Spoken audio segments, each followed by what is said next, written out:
Nesse contexto de refeição, os fariseus e os escribas viam Jesus fazendo refeição com esse pessoal, ceando com eles, né?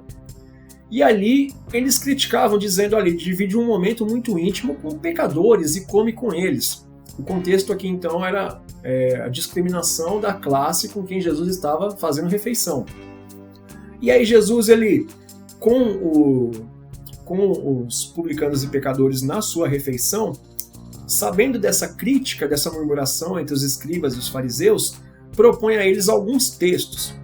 E aí no capítulo 15, nós temos aí uma tríplice parábola, né? Ou 3 parábolas que são um assunto único. Você tem aí a parábola da ovelha perdida, do verso 4 ao verso 7. Você tem a parábola da dracma perdida, do verso 8 ao verso 10. E você tem o filho pródigo, né? O filho gastador. Ou há quem defenda que essa parábola devia se chamar o pai compassivo e os 2 irmãos, né? Porque essas 3 primeiras parábolas, elas têm em comum qual é o comportamento do proprietário. Por exemplo, a parábola da ovelha perdida, o ensinamento está em como se comporta o pastor que detém essa ovelha. A parábola da dracma perdida se trata de como se comporta a mulher que detém a parábola, a mulher que detém a dracma que se perde. E a terceira parábola traz o comportamento, é verdade, dos 2 filhos, mas principalmente o comportamento do pai que tem esses 2 filhos em relação às diferenças entre eles. Qual é o contexto dessas 3 parábolas? Riquezas ou o valor daquilo ou da quem se perde ou que foi perdido. No caso da ovelha perdida, ela se perde. No caso da dracma perdida, a dona perde ela. No caso dos 2 filhos, um se perde e o outro é perdido dentro da casa do pai. O contexto aqui são riquezas. Se você estudar essas 3 parábolas aqui, você vai ver que o assunto aqui é como que as posses e as riquezas impactam na vida do seu proprietário. O pastor da ovelha perdida, a mulher dona da dracma e o pai dos 2 filhos, tá? Esses são os 3 contextos. Esses livros que eu tenho apresentado para vocês trabalham nessa linha também, tá bom? Inclusive, quando Jesus conta a parábola do filho pródigo, ele está arrematando o raciocínio das 2 parábolas anteriores. As conjunções que vão fazendo sequência de uma parábola para outra vão trazer essa ideia de continuidade, tá? Mas aí no capítulo 16, ele continua com uma 4ª parábola, que é a do mordomo infiel, também tratando sobre riquezas. Jesus então está trazendo 4 textos que falam sobre riquezas e classe social, motivado por uma murmuração de escribas e fariseus pelo fato de Jesus estar ceando com uma classe desprezada pela sociedade e comunidade judaica. O contexto aqui então é discriminação social, classes sociais, posses e riquezas. Tá? E aí Jesus ele conta 4 parábolas que tratam esse assunto de 4 formas diferentes. E aí a ponte que vai unir tudo isso, né? Lucas capítulo 16, verso 14. E os fariseus que eram avarentos ouviam todas essas coisas e zombavam dele. Após Jesus contar 4 textos sobre esse assunto, eles que eram avarentos zombavam de Jesus. Então esse verso 14 do capítulo 16 vai trabalhar como uma grande ponte em tudo que Jesus disse, a reação que eles têm a esses 4 textos e por que ele diz o que vem em seguida. Jesus está dando 4 lições do cotidiano deles sobre a avareza, o perigo das riquezas, sobre como essas riquezas não podem fazer nada por você na sua vida, ou sobre como a diferença de classes sociais ela tem relevância. Enfim, Jesus conta 4 histórias do cotidiano deles. Isso faz com que os escribas e os fariseus, que eram avarentos, murmurem e zombem de Jesus por causa desses textos. Isso motiva Jesus a contar uma 5ª história. E aí nós vamos para essa 5ª história, que é a parábola do rico e Lázaro. Então, o verso 19 vai dizer assim: Ora, havia um homem rico e vestia-se de púrpura e de linho finíssimo, e vivia todos os dias regalada e esplendidamente. Primeira coisa que nós temos aqui de importante essa púrpura vai trazer o quanto esse homem era rico, tá? Porque a púrpura é o roxo. O roxo, você sabe que a combinação do vermelho com o azul, o vermelho e o azul separadamente já eram duas cores muito caras. O azul você só fazia ele tingindo o tecido de um pigmento, de um molusco muito específico que vivia ali na região da Galileia, que quando você sangrava ele, a tonalidade era azul e você usava isso para tingir. Por isso que a bandeira de Israel, inclusive, tem as cores azul nas duas faixas e na estrela de Davi, né? E a segunda cor é o vermelho, que você conseguia isso do junco, que ficava ali no mar de juncos, ou mar vermelho, que tinha essa tonalidade avermelhada.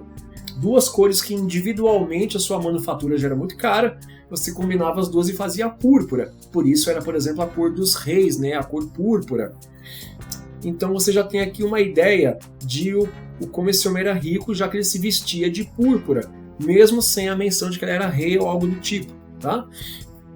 Verso 20. Havia também um certo mendigo chamado Lázaro, que jazia cheio de chagas à porta daquele, e desejava alimentar-se com as migalhas que caíam da mesa do rico, e os próprios cães vinham lamber-lhe as chagas. Interessante aqui que nós temos um homem chamado Lázaro. Primeiro nós já temos aí, lembrando que Jesus aqui, como nós já lemos anteriormente sobre outros comentaristas, Jesus vai contar uma história que era conhecida do seu público e ele vai fazer uma desconstrução de conceitos. Tá? Esse é um método dialético rabínico. Você conta uma situação que é conhecida de todos, mas você altera o seu final causando uma expectativa contrária do que a pessoa que ouve esperava, para que dentro dessa estranheza você facilite a memorização mediante o absurdo. Ficou claro isso? Você conta a história, a pessoa já espera um final, você inverte o final para causar um impacto dentro da expectativa que a pessoa tinha, e isso vai gerar uma surpresa, vai facilitar a memorização. Você vai ter essas próprias parábolas que Jesus conta, ele muda o final delas. Você tem parábolas que são absurdas quando você conta para um judeu. A parábola da ovelha perdida, ela vai trazer um conceito de absurdo, por exemplo, quando você tem um homem que tem 100 ovelhas, uma se perde, ele deixa 99 à deriva no deserto e não no aprisco, né, como diz a música, e ele vai atrás de uma. O prejuízo financeiro muito maior é você deixar 99 desguarnecidas do que uma. A ideia é causar impacto a pastores de ovelhas que sabiam que financeiramente não faz sentido você deixar 99 desprotegidas para ir atrás de uma. O objetivo era causar a surpresa de propósito. Como a dracma perdida, que é a moedinha que as beduínas amarravam no lenço, né, do dote que era pago pelo casamento. Uma moça perdeu uma dracma é inconcebível, porque quando o noivo vinha resgatar o dote para então desposar ela, né, tomar ela em casamento definitivamente, se fossem, por exemplo, 20 dracmas e a moça apresentasse 19, é como se ela tivesse roubado uma dele. É inconcebível. É como a parábola do filho pródigo. Quando você tem 2 filhos ali e o mais novo, que não tinha o direito imediato na herança do pai, ele exigia a herança. A condição absurda é o quê? A herança que o pai deixava para os filhos é quando o pai morresse, ele ainda estava vivo. Então, um filho mais jovem querer a herança do pai que nem morreu na frente do seu irmão mais velho, que é o primogênito, era absurdo dobrado. Tá? Então aqui você tem Jesus trazendo de propósito. É como um mordomo infiel que devia ser punido, mas a sua atitude acabou exaltando ele. Que dentro daquilo que era a infidelidade da maneira como ele tratava os bens, ele acabou tirando proveito daquilo.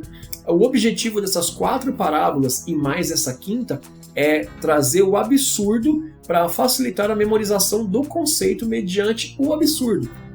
Então você vê aqui que Jesus ele já começa invertendo aqui 2 situações, vamos perceber. Na cultura judaica, na sua maioria, na tradição e nos costumes judaicos, as pessoas que são indigentes, até no nosso tempo de agora, né? A pessoa que é indigente, ela não tem nome próprio. É morador de rua, não tem documento, você não sabe o nome. Tanto que você vai ter nos Estados Unidos, por exemplo, a Jane Doe ou John Doe, que pra gente aqui seria o Zé Ninguém. Quem que é esse daí? É um Zé Ninguém, não sei quem que é. Não conheço, não tem documento. Então, o normal é que o mendigo, né, o indigente, não tenha nome próprio, enquanto que o rico, aí sim, especialmente nos costumes judaicos, ele tem ali proeminência justamente pelo seu nome, o nome da sua região e da sua família. Você vê que aqui já acontece o contrário, é um primeiro absurdo. você vê que havia um homem rico. Se ele é um homem rico, como o texto indica, qual é o nome dele? É mais fácil saber o nome de quem é rico, pelo costume. E o indigente, que é o mendigo, já era identificado como Lázaro. E aqui você tem já uma primeira questão. Esse nome Lázaro, alguns vão dizer, como eu já contei anteriormente, já desmontei, não é aquele amigo de Jesus. Tá? O próprio texto é mais antigo que Jesus, só que Lázaro aqui também nem é Lázaro. Lázaro é uma semântica grega do verdadeiro nome. Vamos olhar aqui, por exemplo, na Bíblia Judaica Completa. Eu tirei uma foto aqui da página, mas é essa Bíblia aqui, ó. Deixa eu aumentar. É essa Bíblia aqui, ó. Bíblia Judaica Completa. Ela é de David Stern e ela traz o Novo Testamento com termos, regiões, nomes próprios, conceitos, né, como moeda, unidade de medida, todos do hebraico, assim como no Antigo Testamento.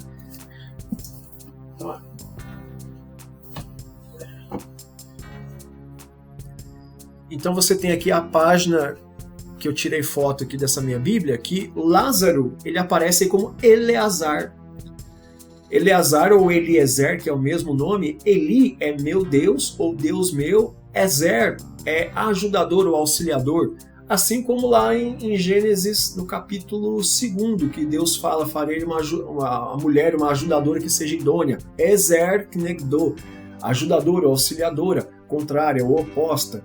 Ezer é ajudador. Eliezer, Deus é meu ajudador, ou ajudador de Deus, ou quem auxilia Deus, quem ajuda Deus. Ajuda não que Deus precise de ajuda, mas que faz aquilo que Deus espera que faça, né?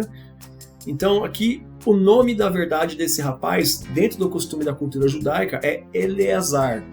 Eu vi um comentário do Rodrigo Silva falando sobre essa parábola uma vez. Ele comenta que Eliezer ou Eleazar é um dos 3 nomes mais comuns entre as crianças batizadas, né? Entre os nomes que os judeus dão aos seus filhos, né? Você vai ter Yeshua ou Yoshua, você vai ter Yoshanan, que é João, né? Jesus e Josué, se você não sabe, é o mesmo nome no hebraico, né? Yeshua ou Yoshua. Yoshanan e Eleazar ou Eliezer. Então Jesus está usando um nome absolutamente genérico. E aí quando isso sofre semântica do grego do Novo Testamento, você tem Lazarus, conforme a gente tem aqui destacado no quadro ao lado, tá? Aí embaixo tem um outro grifo também, que o Hades, no grego mundo dos mortos, é o mesmo Sheol, mundo dos mortos, do Antigo Testamento, que é a concepção que o judeu tem do mundo dos mortos. Aí sobre isso eu falei bastante no episódio 1 dessa série aqui, vale a pena você voltar lá e conferir, tá? Então, nós temos aqui já o problema da inversão. O rico não tem nome, deveria ter. O indigente não deveria ter nome, já tem. Jesus já começa invertendo. Então a atenção desse povo aqui começa a ser atraída no começo. Lembra que eu disse que você conta a história e muda o final para causar impacto? Por que Jesus começa mudando isso aqui já no começo? Porque ele já tinha contado 4 histórias e não foi suficiente. Eles ainda estavam zombando dele, conforme a gente leu há pouco. Então ele, na 5ª história, ele vem surpreendendo desde o começo para atrair a atenção pelo absurdo desde o começo da história, tá?